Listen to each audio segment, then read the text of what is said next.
Hello, dear students. Today we are going to discuss about the multiple choice questions of cardiovascular and hematology pharmacology. Questions along with the answer. Drug not useful in the hypertensive emergency is. So here there are different agents which can be used in the hypertensive emergency because of the rapid onset and potent blood pressure lowering action. But one is not.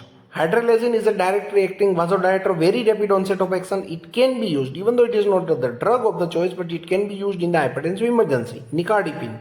It is a very rapidly acting, very potent calcium channel blocker. It can also be used in the hypertensive emergency. Sodium nitroprusside. It is an age-old antihypertensive agent used for the hypertensive emergency, but indapamide is a diuretic and it is not used for this purpose. And so the answer is indapamide.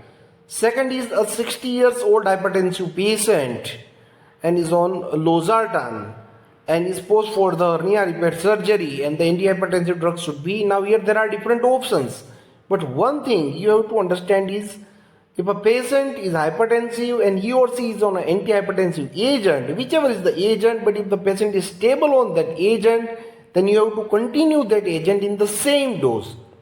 Okay, because the control of the blood pressure is very essential preoperatively, intraoperatively as well as postoperatively. So here the answer is continue till the day of operation. Then the next is hypercalcemia is caused by which diuretic? Here there are different diuretics, bumetanide and furosemide. These are the loop diuretics, and hydrochlorothiazide, it is a thiazide diuretic. So you have to select either of these two. Now the furosemide and bumetanide loop diuretics, they cause a significant electrolyte imbalance, and that's why they are not used for the long-term management for any condition. But they causes hypocalcemia, while the hydrochlorothiazide is a thiazide diuretic which causes hypercalcemia, and that's why the answer is C.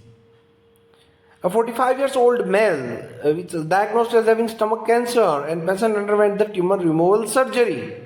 And after the surgery, he developed the megaloblastic anemia. So its anemia is caused by this agent and treated by the agent Y. So here the X, we all know that if the stomach has been removed from the parietal cells of the stomach, the intrinsic factor is released, and this intrinsic factor is required for the absorption of the vitamin B12. So here there is a deficiency of the intrinsic factor, and it can be corrected with the help of vitamin B12. Z-track technique is used for the administration of the iron, that is fine, but by which route? Intravenous, intramuscular, subcutaneous, or both? Okay, now this Z-track technique is selectively used because the released iron is very irritative and it causes more pain, and by producing the Z-track we can minimize the pain, irritation and associated features, but this is for intramuscular injection only. So the answer is B. Out of the following indication, which is very rare for the administration of the vitamin K. So here there are different indications for the vitamin K administration, but one of the indication is very rare. Dietary deficiency of any vitamin, obviously it is an indication. Cirrhosis of the liver. The liver is damaged, not able to synthesize, and so vitamin K administration is required to synthesize the vitamin K dependent clotting factor. Newborn and especially the premature, he or she is not able to produce the vitamin K. That's why it is essential overdose of the anticoagulant. Vitamin K is the drug of choice, but dietary deficiency of the vitamin K, and especially in the adult, which is very rare, and that's why the answer is A. Which of the following antihypertensive drug has a favorable effect on the lipid metabolism? There are certain antihypertensive agents which are having a favorable effect, certain are having deleterious effect, and certain are having no effect. Out of these, the centrally acting, especially the clonidine, there it is having favorable effect, so the answer is B. Additionally, the alpha blocker is also having the favorable effect on the lipid metabolism. Antidote of the streptokinase is a fibrinolytic. It is used in the treatment of myocardial infarction and other acute coronary syndrome, but its its overdose leads to the profuse bleeding, and it can be controlled with this antidote, that is antifibrinolytic epsilon aminocaproic acid. Heparin is an parenteral anticoagulant. Its overdose can be controlled with the help of the protamine sulfate, while the altiplase, it's again a same, belongs to the group of the streptokinase, that is the fibrinolytic. At which dose maximum inhibitory action of maximum inhibitory action on the platelet function by aspirin occur. Aspirin is having the different dose dependent action. It means that in a dose of 300 to 600 milligram it is used as analgesic and diuretic. Still higher dose 1 to 2 gram it is used as a anti-inflammatory, especially in the rheumatoid arthritis. But very low dose aspirin, that is 75 to 150 and even low, it starts from 60 milligram.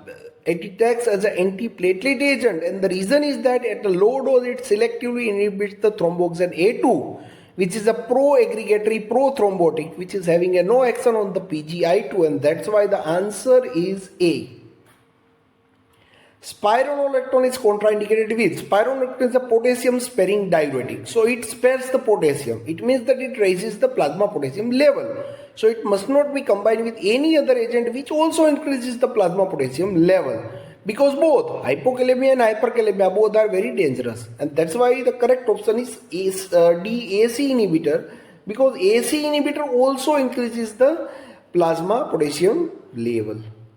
Okay, here you have to find out the 3 antihypertensive agents, and here in the figure, this is a figure of your textbook only, that renin-angiotensin aldosterone system pathway has been depicted, and different target site of the drug X. Drug X acts on the renin. It inhibits the renin which is required for the synthesis of angiotensin 1. So the drug X is a direct renin inhibitor. Drug Y inhibits the conversion of angiotensin 1 to angiotensin 2, that is AC inhibitor. And drug Z, it blocks the AT1 receptor, so that is angiotensin receptor blocker. So the drug X is direct renin inhibitor, drug Y is AC inhibitor, and drug Z is angiotensin receptor blocker.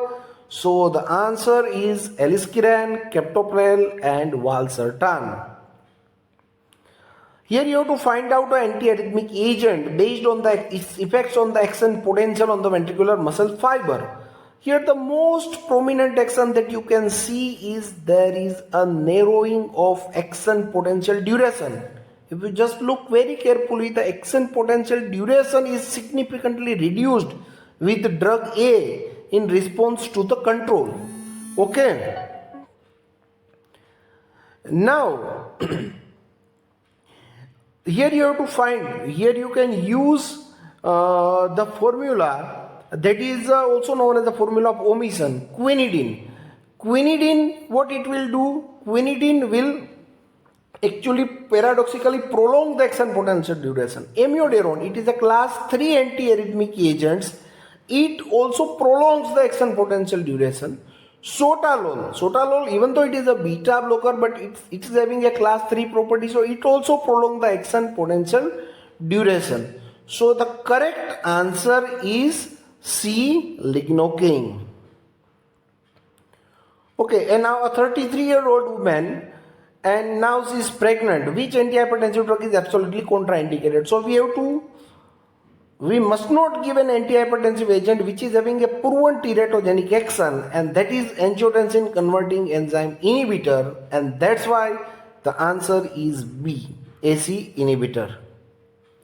The site of the action of the torsemide, furosemide, bumetanide and ethacrylic acid ore, these are loop diuretics. They act on the loop of the Henle, especially on the thick ascending limb of loop of Henle, and that's why the option A is correct one.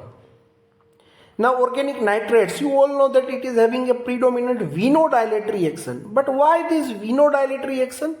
Because these nitrates are converted into nitric oxide, and nitric oxide is potent vasodilator, and the enzymes required for this conversion is maximally seen in the vein, and that's why nitrates are having a predominant venodilatory action. So the option B is correct one.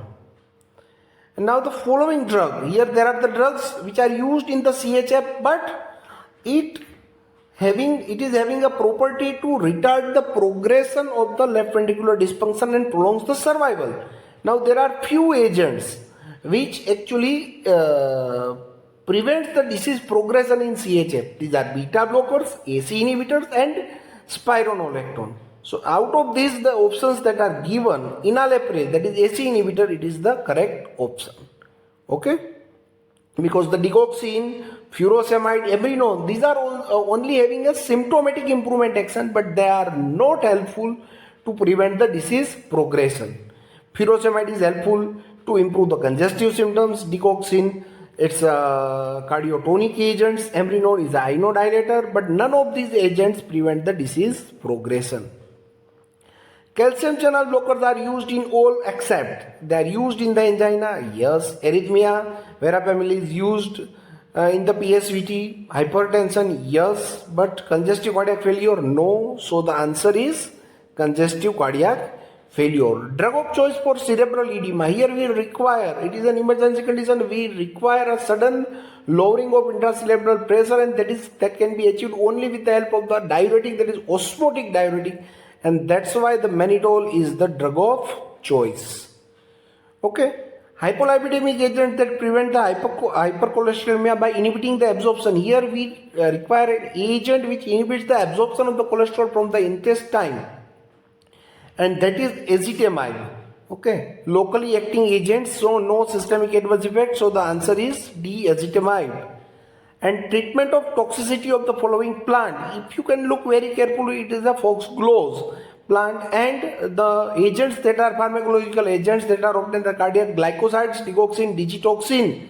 They are used in the treatment of CHF, and if the toxicity occurs, then digibind, that is the PEP fragment of its antibody, it is used. Okay, so the answer is C.